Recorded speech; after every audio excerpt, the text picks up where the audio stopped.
So we're going to have a quickly go over whether the Weimar really did have golden years between 1924 and 1929. So economically, things did get better in general. One of the big reasons for this was obviously the Rentenmark, but also the Dawes Plan, which was signed in 1924. What happened was the United States provided $800 million in loans to Germany. Part of these loans were then used to pay the reparations to Britain, France and Belgium. Britain and France then had a bit of extra money that they could then use to pay back the US for war loans, as is seen in this diagram. So actually for the USA it was great because they then were owed money by Germany, but they also got their money back from Britain and France, so it was perfect for them. 1929, they also signed the Young Plan, which massively reduced reparation payments and increased the amount of time that they had to pay over 58 years. This got France on side and helped them to leave the Rhineland in the following year, 1930. The impact of all of this, the German economy grew, and this was partly because 79 US firms such as General Electric and General Motors invested and established factories in Germany. Germany only paid 1/8 of the total reparations, so that was good for them. They were paying much less than they were expected to pay.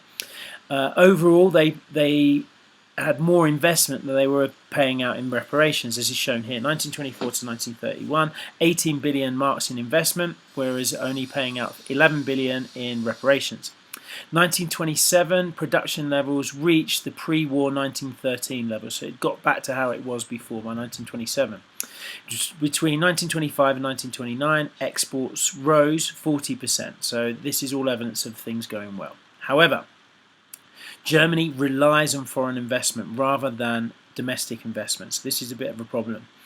There is a trade deficit every year between 1924 and 1929. That means that they are importing more than they are exporting.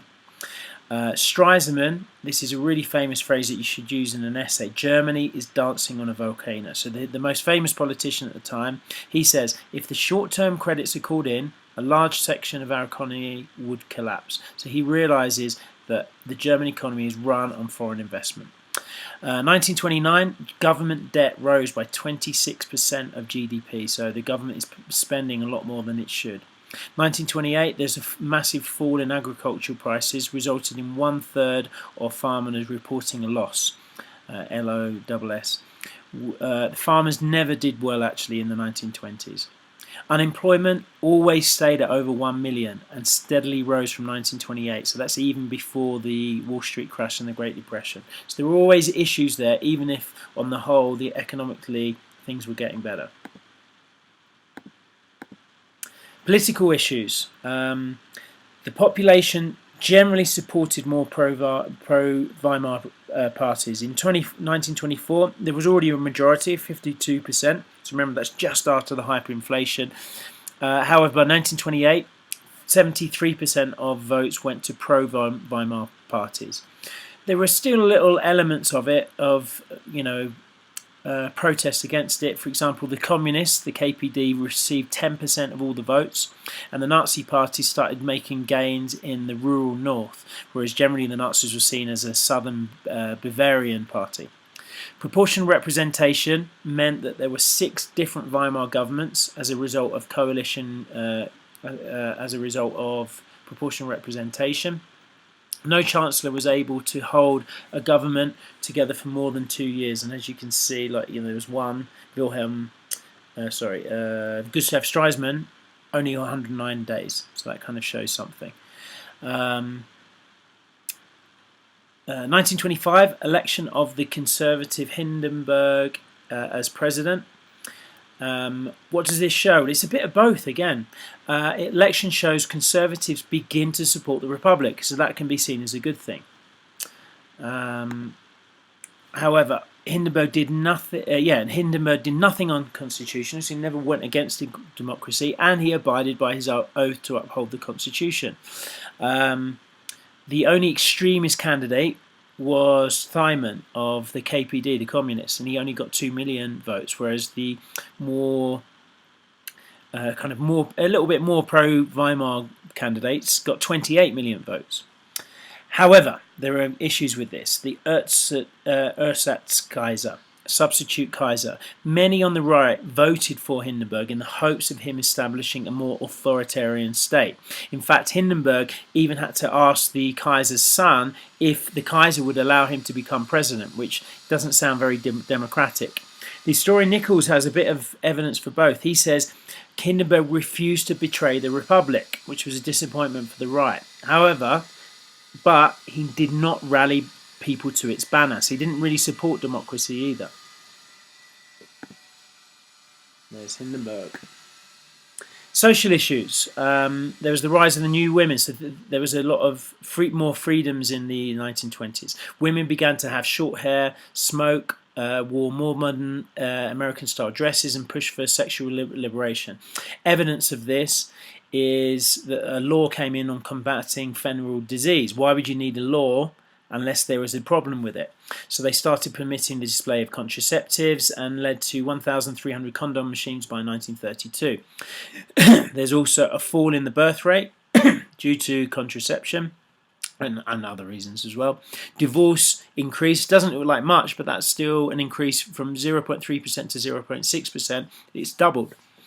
Change was largely in the urban areas, so in the cities, as rural areas maintained traditional gender roles. Evidence of this is that in Prussia, in the agricultural areas, there were 252 births per 1,000 married men versus 132 in the cities.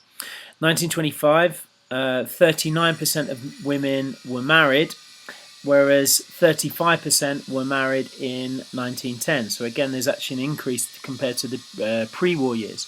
1926, first marriage guidance clinic is set up in Berlin, promoting health and eugenics for couples.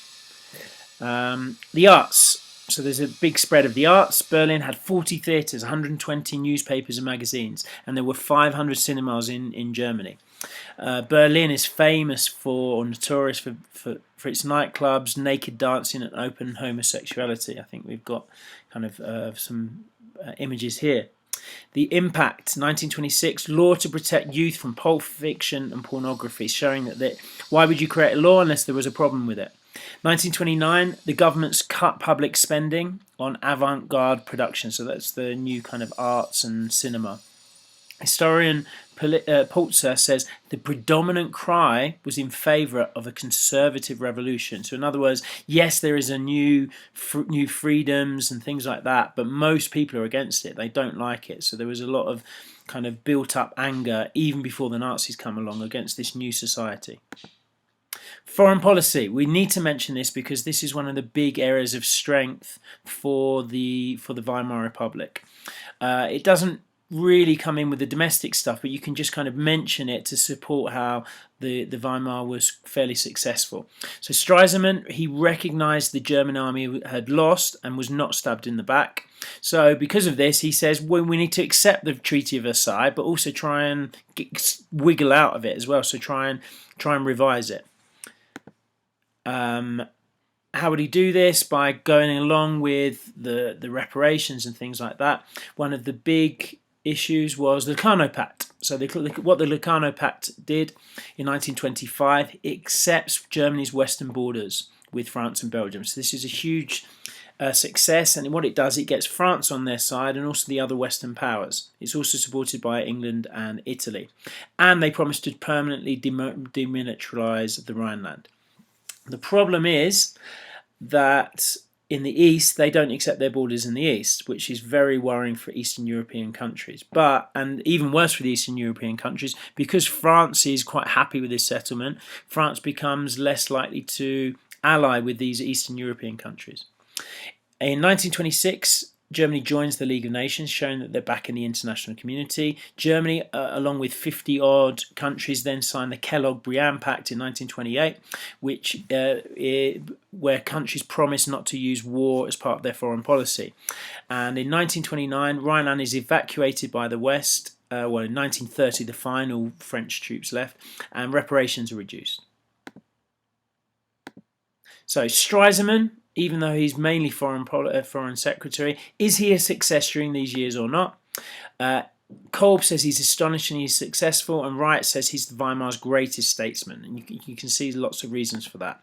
However, Walsdorf says, no, not quite. Stresemann overestimated his ability to establish friendly relations. Limits and slow pace resulted in dead ends and the Polish problem not solved. So he doesn't really wiggle out the Treaty of Versailles. So he thinks by becoming friendlier, he can start changing the Treaty of Versailles. That doesn't really happen. And the right wing never accepted his idea of fulfillment, which is following the Treaty of Versailles, and broad support for his policies never materialised. Think about these questions and see if you know the answers.